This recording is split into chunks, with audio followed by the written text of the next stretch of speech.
All right, Richelle. Hi. Richelle, where did you grow up? Where are you from originally? I grew up in Indiana, middle part of Indiana, Bible Belt. Is that right? Yes, very much so. Very Christian home. Yes. Tell me about your family. I have a mother, of course, we all do. I have a mother who was absolutely insane, a father who was from Kentucky and thought the best thing to do with his children was to beat them. I have 3 sisters and a brother and me. And went to school. We weren't allowed to do nothing, anything. We couldn't go out of the house. We couldn't have a bike, you'll get killed. We couldn't take swimming lessons, you'll drown. And my mother called my dad Daddy. And anytime we would upset her, she'd say, I'm going to tell Daddy, and I'm going to hit you, and then he's going to beat you when he gets home. So that's basically what happened. She would slap and bang, and then when my dad got home, she would drive him to beat us kids. I think I got the worst of it because I was his oldest, and I wasn't who he thought I should have been. So Explain what you mean by that. You were born. I was born intersexed. Intersex means what exactly? I had both. I did not have a male organ. I had a little something that I urinated out of. I did not have testicles. And I always asked my mother, why didn't you do something? And she said, it looked okay to me. So it sounds to me like you were just born female. I was. So how is that intersex? Because they raised me as a boy. But that doesn't mean you're intersex.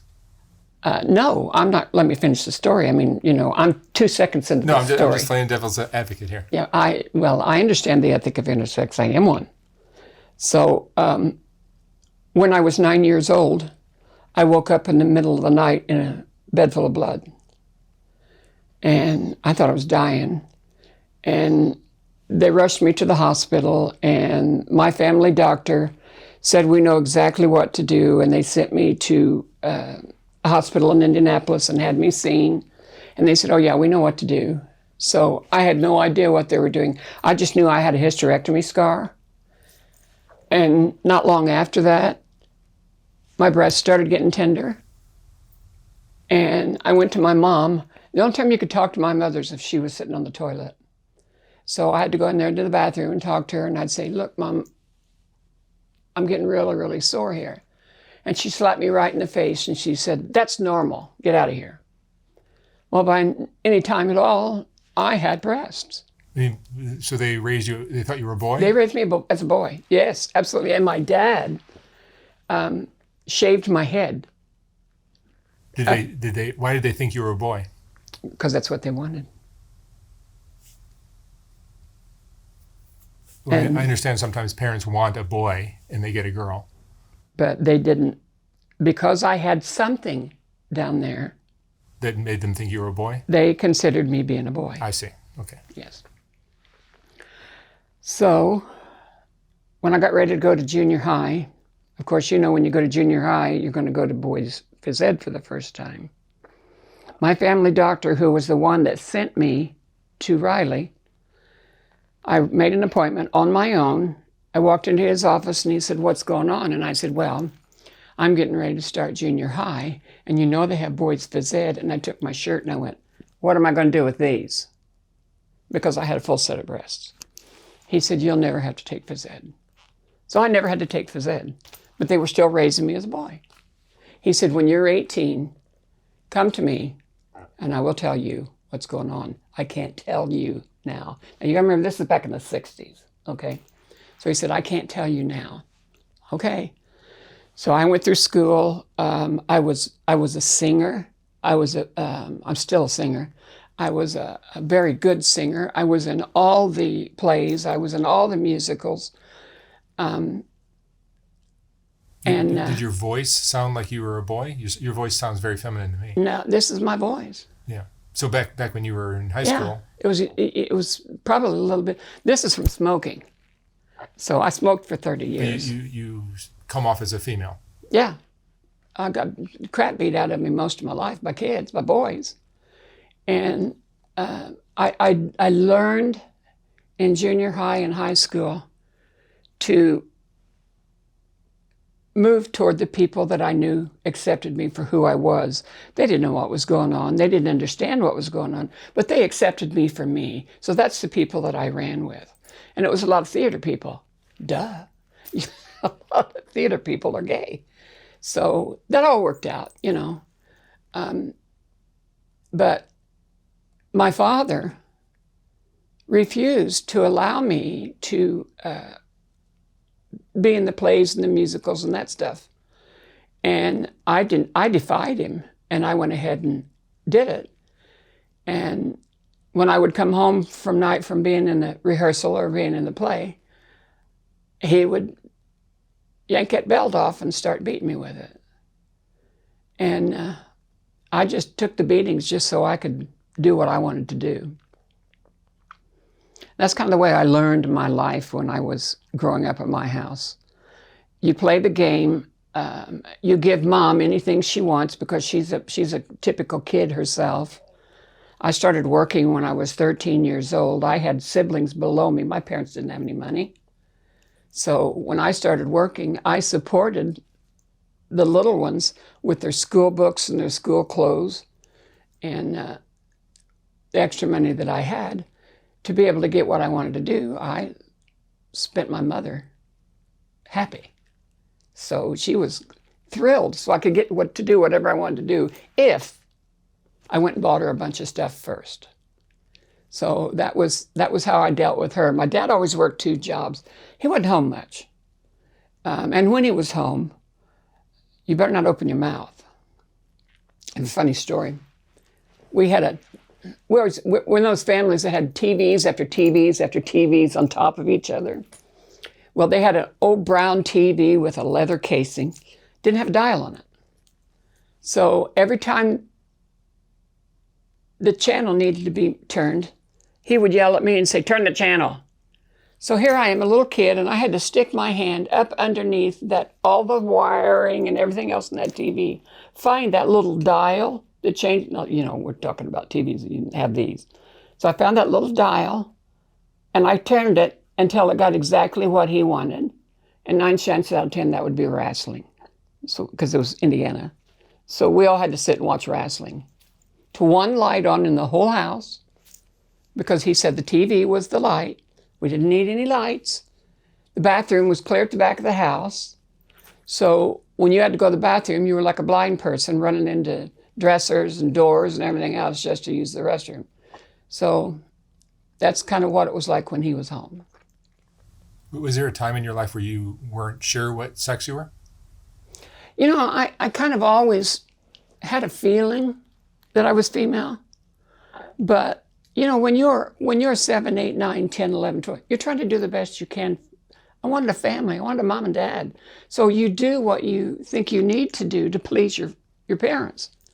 So rather than really go out of the way, I just kind of stayed in this little tunnel here until I got 18 years old and tried not to rock the boat. Now, I did do the things that I wanted to do, and I paid for it. One time when I was 11, I don't even know what I did. He came home, took his belt off, and started beating me with a belt. That weekend, I spent a lot of weekends with my grandmother. That weekend, I went over to my grandmother's house, and she always made me come over and stand next to her, and she put my night clothes on and put me to bed. So she said, "Come on over here, and let's get your night clothes on. We're going to bed." And I said, No, I'll go in the bathroom. She said, "Get over here." So she took my little shirt off, and there was a blood clot on the back of my arm. And she said, "How did you get that?" I wouldn't tell her. And she bugged me and bugged me and bugged me. So finally I told her, I said, "I don't know. I woke up and was getting beat." She woke my grandfather up. It was 11 o'clock at night. They, with me, got in the car, went to my parents' house. My parents were still awake. She took a sack with her. She said, "Where's your drawers? Which one of these drawers are yours?" So I showed her, and she took all of my stuff out of the drawer, never said one word to my parents, just kind of glared at my father, and took me home, and I was gone for like 2 years. So. What did your parents name you when you were born? My name was Richard. And I was named after, my father was a big Army guy. And he had a buddy in the Army whose name was Richard. And your birth certificate said you were a boy. At that time, yes. Yeah. Yes. So I did get involved in grade school. I loved to run. I couldn't run now if I had to, but I loved to run when I was young. So in grade school, I did run track a little bit because I loved it. I did not do real well, but I loved running. I only did that in in grade school rather, because in junior high, if you were in sports, you had to go take showers. Well, I wasn't about to get in a shower, so that all stopped. So I'm not really athletic. But I know many, many women that aren't athletic, so that's not anything new. So I graduated. I sang in school. I went to state solo and ensemble contest, and I won a 7-point perfect first my senior year. And my parents didn't even acknowledge it. I have medals, a handful. I brought them out the other day because one of my girlfriend's sons just went to ensemble contest. And I showed him my medals, and he said, "You won all those?" And I said, "Yeah." My parents never acknowledged any of it. They never showed up at anything I was in school. They just didn't want to be a part of anything.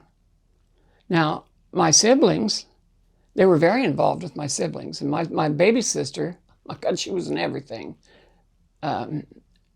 Junior Miss and in every play, and my parents made sure they showed up for everything she was in, but not me. But I'm not whining, for Pete's sakes, and people are dead. I can't do anything to them, so. So I graduated high school. I sang You'll Never Walk Alone at a graduation. Just went to my 50-year class reunion last year. And I had gone to a couple of them. So it wasn't, I wasn't new to it. A couple of them I even was chairman of. But in high school, you were a boy? Boy, yeah. So now you come back to high school reunion 50 years later and you're a girl. Yeah. I went to the 25th also as a girl, of course. I've been this way longer than I was that way. I've been this way since I was 21 years old. Right. So, thank God. So when I was 18, go back a little bit, I went to my family doctor. And I said, all right, you told me when I was 9, 10, and 11 years old that you would tell me what you said you needed to tell me now that I'm 18. He said, okay, I'm going to tell you something. The reason we sent you to the hospital in Indianapolis is because you had both sex organs. And you truly were really a female. But there was nothing I could do about it. And before you started getting breasts, the hospital thought, well, we'll take everything from the inside out, and then she won't develop anymore. He won't develop anymore. But they left an ovary. So that's what continued the process. And he said, now, I have a doctor set up in Indianapolis for you to go see. And he will take care of you. And when you're done, when he's done, you'll be completely female. Well, that went over like a fart in church with my family. What? So I moved to Indianapolis. I went to college, but while I was in college, I went and saw him at the doctor. But I moved to Indianapolis, I think, after I graduated college. But the doctor said, okay, here's the deal. He said, the first thing we're going to do is we're going to do chromosome check on you. If your chromosomes are not female, I'm not touching you because I don't do sex changes. So I said, okay. So they did the chromosome testing, and that took quite a while to come back. And when he came back, he called me into his office and he said, let's start prepping you for surgery. And I said, now? And he said, oh no, you've got 3 years to go through living as a female and getting all of your ID together so that when you're 21, because I had to be 21 to do that back then, now they're starting them at 6. Isn't that ridiculous? But when I was 21, they set me all up, and I had graduated from college. I was living as a female. I sang with a band in Chicago, here in Chicago, at the North Shore Hilton in Skokie, with a band called Shirley. Sang with them for quite a while. But then I left there and went and had my surgery, and then that's when I started the Ramada circuits. But nobody ever questioned me. Even I did that transformation. And even my senior picture, if you put hair on my senior picture, I look exactly the same. And all my classmates, when I went there to the reunion, they said, we'd know you right off. You haven't changed a bit. You look exactly like you did in high school. Well, I knew they were lying, but basically I looked the same. But that's got me through until I went on the road with my own show, and I did a Ramada in circuit, and I sang and I told jokes, and was never questioned. And I was in Muskegon, Michigan, at a Ramada that's not in, well, none of the Ramadas are there anymore because they sold them to Wyndham, I think. But a bachelor party came in on a Friday night. And this real tall blonde came up to me and he said, can I buy you a drink? I said, yes, but it's going to cost you $3 and it's orange juice because I don't drink. Well, that's okay. He said, I want you to sit over there with that guy over there. This is his best friend's bridal shower, and his best friend is marrying his ex-girlfriend. So I thought, well, no, that's interesting. So he said, go cheer him up. So I went and sat down with this guy, and I talked to him, and he just was bedazzled, and he said, you're just an angel with broken wings. And you know, I sucked every bit of that in. Clear down, that hook went clear down to my bowels, you know? I was 28. So I said, oh. So I said, well, I have another show to do. And he said, okay. So I did my last show. And we had about an hour, so I went and sat with him again. And of course, he conned me into, and well, you know, it takes two to tango, but he conned me in. I took him home. In the middle of the deed, he stopped and looked me right in the eye and said, I don't care. I love you. Well, I just, finally Mr. Right's here. You know, I thought, you know, when you have this Kentucky, this hillbilly mind, which is half from my family, you think you should be married by the time you're 15. Well, I was 28 years old. So I said, well, I have another show to do. And after that show, then I said, maybe we'll think about, you know, what's going to happen in our life later. So my next show was in Lafayette, Indiana. I get a phone call on Friday night from the hotel, and they said, there's a man here that said that he knows you, and you know he's coming, and he wants in your room. And I said, who is he? Well, they told me who he was. I said, okay, let him in. So I walked in the room, and all I see was, you know how these hotels are, the beds are like this. So you walk in, and all I saw was feet. So I knew it was him. But he spent the weekend there, and he said, you've got to marry me. I just know it. You've got to marry me. And he said, and you're going to have to stop this road business because I can't drive all over the country coming after you. Well, oh, dopey me said, all right, here's what we'll do. He was from Michigan. I said, I'll move to Michigan. I'll get an apartment. I'll get a job.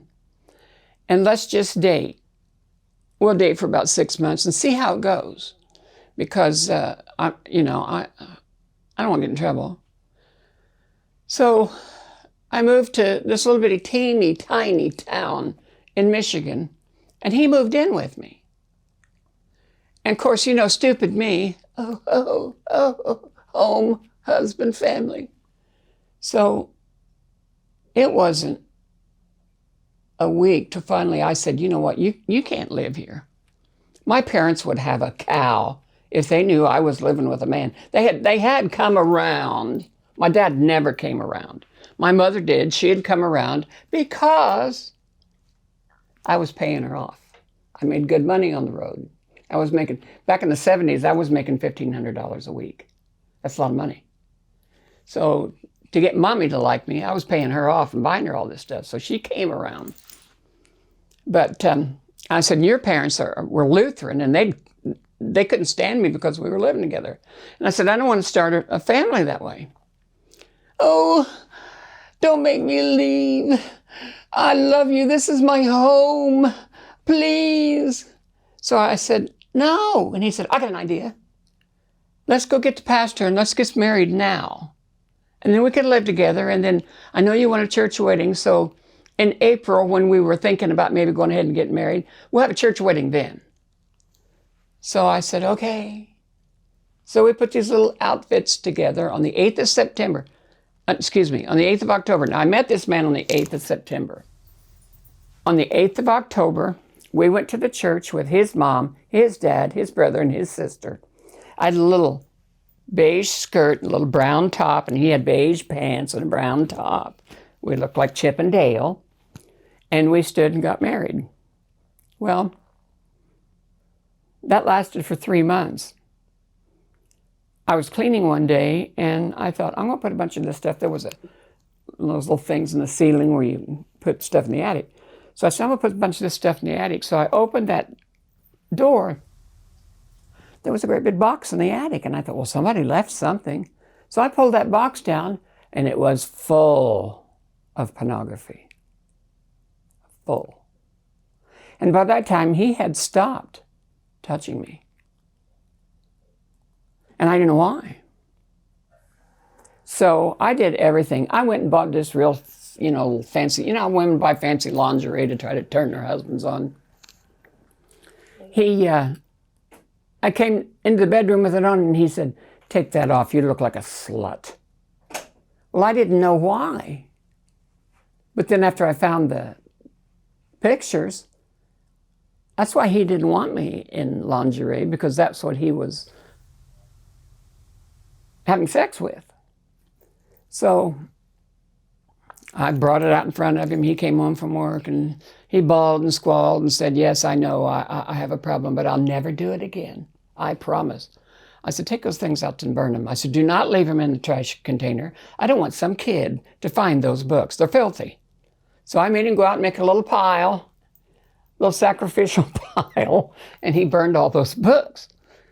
Well, that didn't last. You know that as well as I do. It just continued. And the problem with it was the anger started coming in because I wouldn't stop. I said, look, I want a family. I want a relationship with you. And he came to me finally and said, you know what? I don't know why, but every woman I look at turns me on but you. Well, if everything you're looking at is a bunch of pictures of women that have been frosted over in magazines, they're all going to look better than me. So, of course, it hurt. We were married 7 years, and we had the chance to adopt a baby, a little boy. And I sat down with him and I said, look, if you do not want this child, I do never, ever, ever, ever want to hear from you.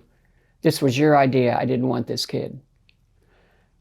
Well, I got another bawling spree. I want to be a dad. I want this baby.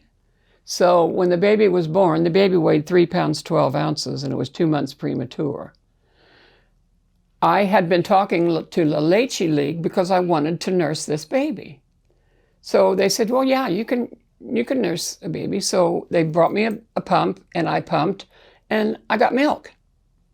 So when the baby was born, I went right to where the baby was, checked into the hospital, and put the baby immediately to breast. So that was an instant bond. So it's very difficult for me to even think that he's not my biological child. He looks just like me. Everybody sees him and they goes, man, did he get anything? His daddy looks just like you. So his dad was somewhat okay with him, but Dad only had two hobbies: fishing and dirt bike riding. He never took that boy for a catch. He never took that boy to a sports event. He never took him to a movie. He never did anything with my son, our son. Other than if he wanted to go fishing with him, he could go. If he wanted to go riding on the back of the dirt bike with him, he could go. See, it was all his ideas. Well, I had come to the realization, I mean, we'd been married for 7 years, and I knew exactly what was going on. I married somebody that was a narcissist, that obviously they wanted it all their way, and they didn't give two hoots about what anybody else was doing. So I just continued to raise the boy. In 97, I always went on vacation every year, and I took our boy somewhere. We went to Niagara Falls, we went to the statues up in North Dakota. I took him places like that so he could learn.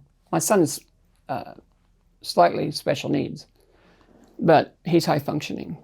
But I still took him to all these places, and his father would never go with him, wouldn't go on vacation with us. I'm going to stay here. I'll just mind the fort. Well, this last time I took Aaron, we went to Niagara Falls. We got back on a Saturday, and I said, you know, I'm not cooking. I'm tired. Because I was required as a wife to have dinner on the table every night at 5 o'clock. I was required to have that house cleaned, all the laundry done, all the ironing done. And so when I came on that Saturday, I said, I'm not cooking. I said, I'll go to town and I'm going to get us a pizza or get us some Chinese or something. And he said, hey, while you're in there, get us a movie to watch. It's okay. So I went to this Chinese place, and there was a video store right next door to it. I'd never been to it. But I went in there and I found the video and I took it up there, and the little guy went, oh, you don't have an account with us. I can't rent this to you. Now you got to remember how many years ago this was. I can't rent to you.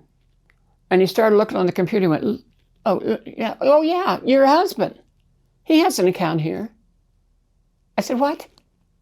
And he turned the computer around, and there was my husband's driver's license on the computer.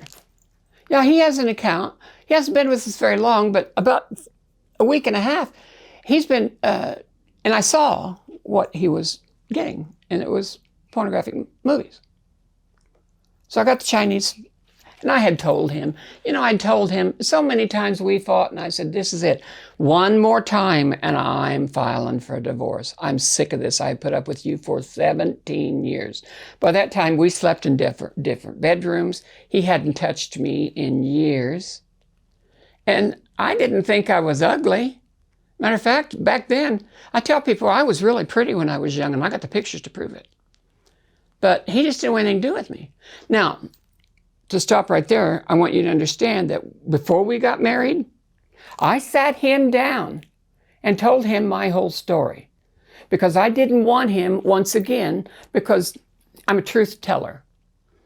And I didn't want him to come back and say, you never told me this.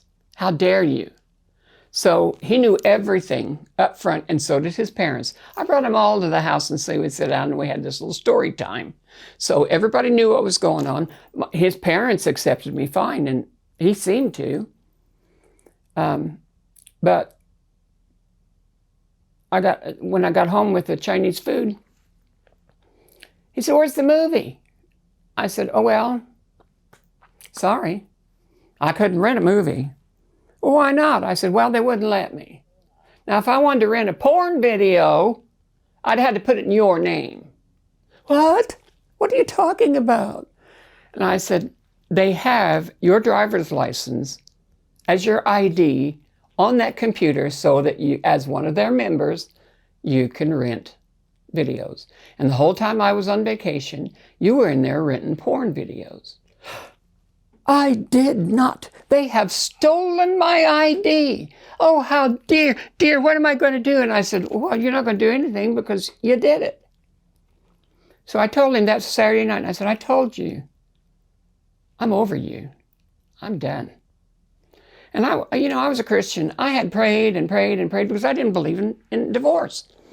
And in my mind, he really didn't give me a reason to divorce him, because he was having sex, but it was with himself.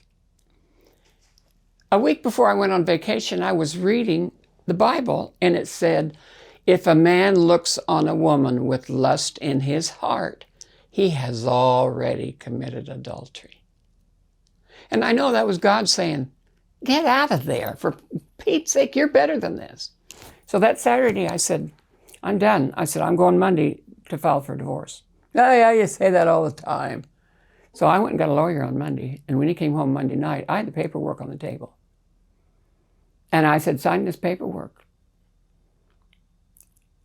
And he said, well, I guess there's no decision where the boy's going. And I said, well, yeah, if you want to die, then, because I'm taking him with me one way or another. So he signed all the paperwork. Said he was glad to get out of it. So I took my son and we moved to Indiana. I moved into the house that is in my family's name. It's been my family's name since and was built in 1830.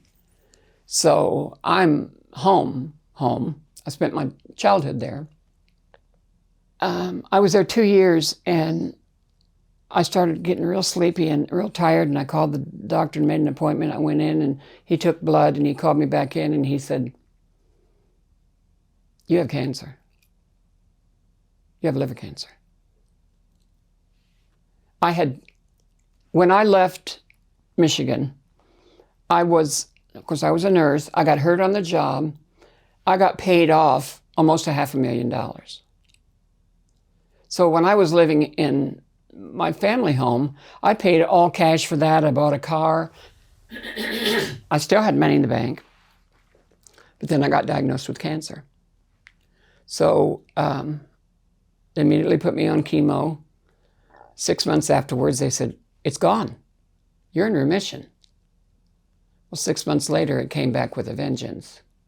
They put me on chemo again, and I got boils all over my body from the top of my head to the soles of my feet. I was so dehydrated, they had to lay me upside down in the emergency room to find one vein that had enough water in it that they could put an IV in me. So they had to stop the chemo. So I started working with Indiana University Hospital, and they started, working and put me on the list for a liver. And 10 years I suffered waiting to get a liver because I have Rh negative and O negative blood. And I had to wait for someone with Rh negative and O negative blood to die before they could transplant me. Now, this was the same time my son was about 10 years old. I laid in a bed for 10 years. My son's formative years were waiting on me and bringing me water and anything he could because I couldn't get out of the bed. Finally, in 2010, I was in the hospital, and all the doctors came in, and they were all bright and cheery, and this doctor looked at me, and he said, well, we're sending you home today. And I'm laying in a bed. I couldn't even walk. And I said, you're sending me home? And he said, yes. And he looked me right in the eye, and he said, there's nothing more we can do for you. So I knew they were sending me home to die. So I laid back down. And I had a caseworker there in the hospital. About 4 o'clock in the afternoon, she came in and woke me up, and she said, what's going on? I said, what's it look like's going on? They're going to send me home to die. And she said, well, if I could ask you, if you could have anything in this world right now, what would you want? And I said, I don't know. Don't play games with me. And she said, well, I'm asking you that because we think we found you a liver.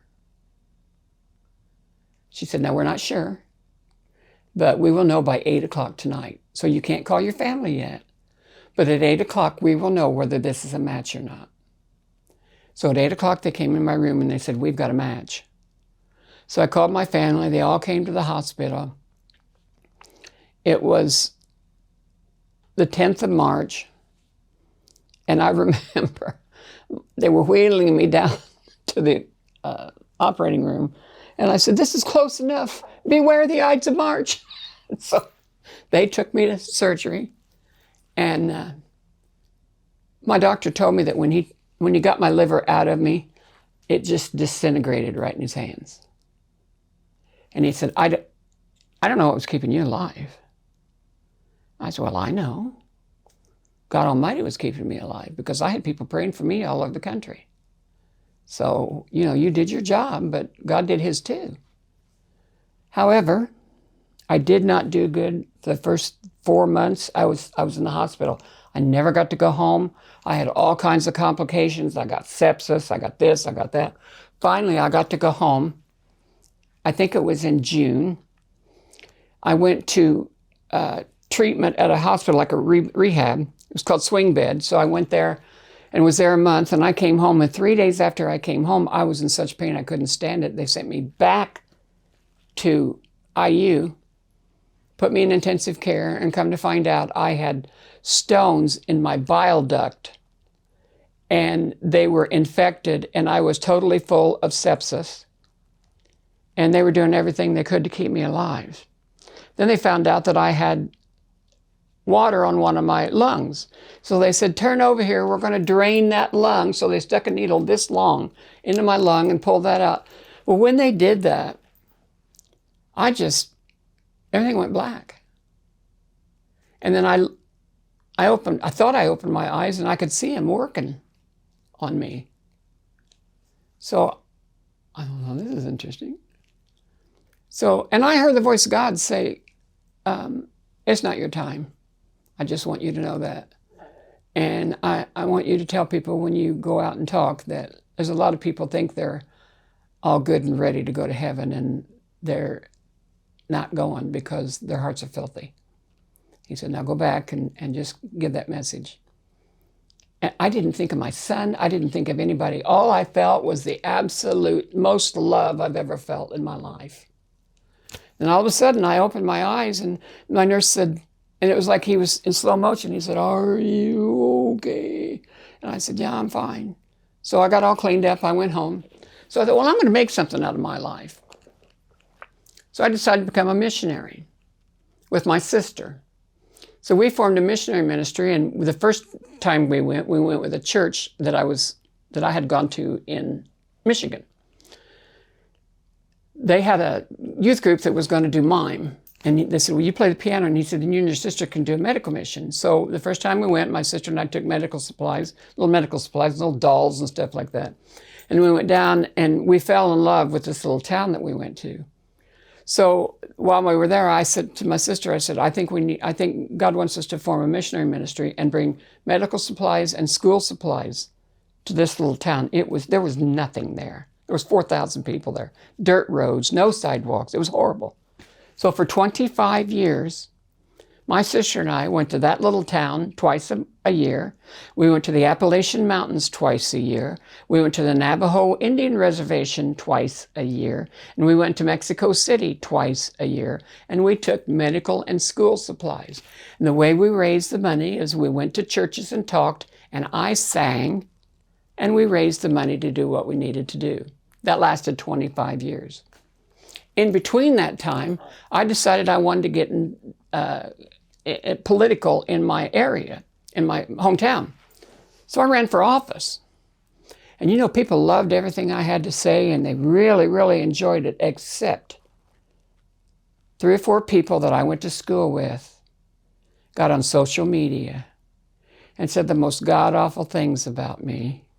Said I was a man, said I was a man who was married, had 2 kids, divorced my wife, had a sex change, and raised my 2 kids. I've only got 1. They said all kinds of horrible, filthy things. And we know because we went to school with her. So I lost the election. So I tried 3 more times. I had good ideas. People were really impressed with me. But then those people kept coming out every time I ran for office. And I lost the election. So I gave that mess up. In the meantime of that, I was also back into acting. So I've acted in about 5 theaters in areas around my house. I've produced, directed, and acted in many, many, many shows. I just did 3 in a row last fall. I was in one, directed and acted in one, and then directed one. The shows were packed every night. We made fortunes in that little theater. I'm on the board of a little theater in my area. So we've raised all kinds of money. Well, the theater needs money, of course. So I've decided that July the 19th and 20th will mark me being in the entertainment industry 50 years. So I'm doing a 1-woman show at that theater. It seats 50 people, $25 a pop. I'm doing 2 shows nightly, 45 minutes each. I will sing 8 songs, and then I will do all my comedy. It's everything that I did 50 years ago when I was running the Ramadas. So, and there is a business in this little town that said, whatever you make in that show, we will match. So I'm working really hard if I pack the seats 2 nights, it'll be $2,500, which means I will raise $5,000 for that theater. So I'm really looking forward to that. You've lived a very full life, haven't you? Oh, yeah, I didn't even touch on half of it, but, we'd be forever sitting here, and you have other things to do. Do you have any regrets in your life? Yes. I don't regret marrying the man I married. I regret waiting. To divorce him? To divorce him. Yes. My son is the best thing that ever happened to me. He is my life. And he's a great boy. Everybody says, man, you did such a good job raising this boy. He's loving. He works a little job as a host. Everybody loves him. He's got people giving him money just for being a host. Just here, you're good. What more could I ask for? He went to college. He got his little certificate as a chef, but he didn't like working with knives, so that's why he loves the restaurant business, but he didn't want to be a chef. But he's great, and my life is complete. I go to church. I am the piano player. I have a little choir at church that I direct, and we do worship on Sunday morning. My life is so complete, and the sad part about, I'm saying all this to say this. I was never a boy. Never. But because of our culture, people lump me in to all this LGBTQ plus society, which I have nothing to do with. I've never had anything to do with it. I have gay friends because I'm in theater. Of course I have gay friends. But I don't understand it. I don't want it in my life. And it's just, people do not want to, there are certain people that you just do, if they find out about me, they just do not want to think anything other than who they think I used to be. So I deal with it on a day-to-day basis. I went to college. I have 2 degrees in psychology. I'm a counselor. I work with other nutty people. And I think you have to be about half nuts to work with nutty people. So that works out really well. But my life is really complete. And I wanted to do this because I know there are others out there that are like me. I know there are. Not all of them are And I just think they're mixed up. You know, they really don't know what they want. And we live in a world of nobody knows what they want. Everybody's searching and seeking for what they think is going to make them happy. I think that's been the way in this world all along. I just think it's a little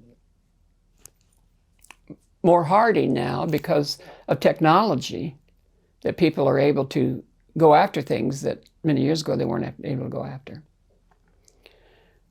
But that's me in a nutshell. And I hope you've enjoyed this. I don't know what to say anymore. Richelle, what would you say is the most important thing you've learned What have I learned? in this journey?